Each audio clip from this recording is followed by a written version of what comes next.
Welcome to the Retail Management Hero point of sale system, also known as POS. POS is extremely easy to use, but at the same time it provides a lot of powerful features for managing your store's customers and transactions. In this video, I will demonstrate how to work with receipts in POS.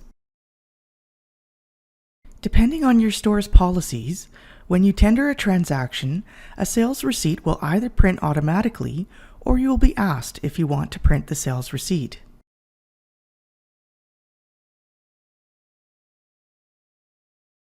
Sales receipts are customized for each store, but they all have common characteristics.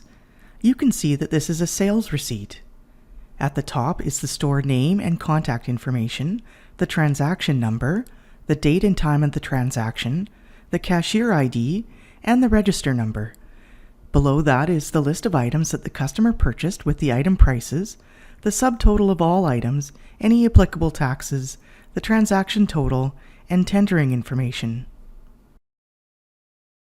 Depending on your store's policies, when you tender a transaction, a gift receipt will either print automatically or you will be asked if you want to print a gift receipt.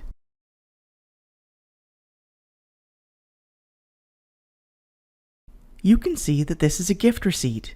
It looks like a sales receipt, but the item prices, subtotal, taxes, and transaction total are not shown.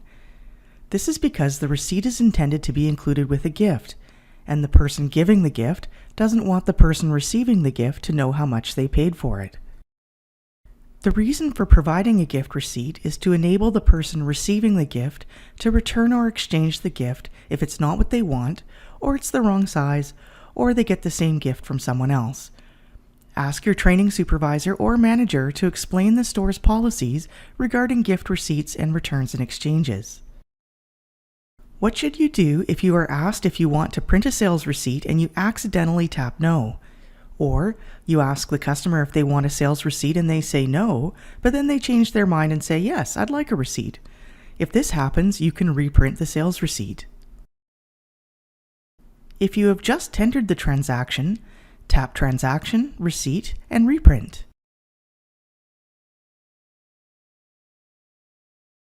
You can see that this is a duplicate sales receipt. It's the same as a sales receipt, but it says duplicate receipt at the top and bottom. You can follow a similar process if you need to reprint the gift receipt.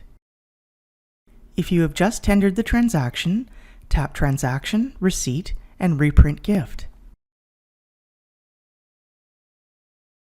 You can see that this is a duplicate gift receipt. It's the same as a gift receipt, but it says duplicate receipt at the top and bottom. You can only use the reprint options under the transaction menu to reprint the sales receipt or gift receipt for the most recent transaction that you tendered.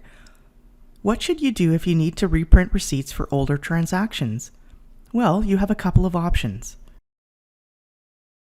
If you looked up the customer for the transaction, you can look up the transaction in the customer's purchase history, open the journaled receipt, and reprint either a sales receipt or gift receipt. If you did not look up the customer for the transaction, you can try to look up the transaction in the journal based on the day and time. For example, maybe a customer bought an expensive set of binoculars earlier in the day and forgot to get a receipt. You can use the navigation options to scroll through the transactions until you find the customer's transaction. Then you can open the journaled receipt and reprint either a sales receipt or gift receipt. You can print other types of receipts in POS. For example, you may print receipts for specialized transactions such as quotes, work orders, back orders, or layaway purchases. You may also print receipts for cash drops and payouts. You can apply what you have learned in this video to printing or reprinting other types of receipts. You can learn more about receipts for specialized transactions in other videos. And that's it. As you've seen, it's really easy to work with receipts in POS. Thank you for watching this video demonstration of POS.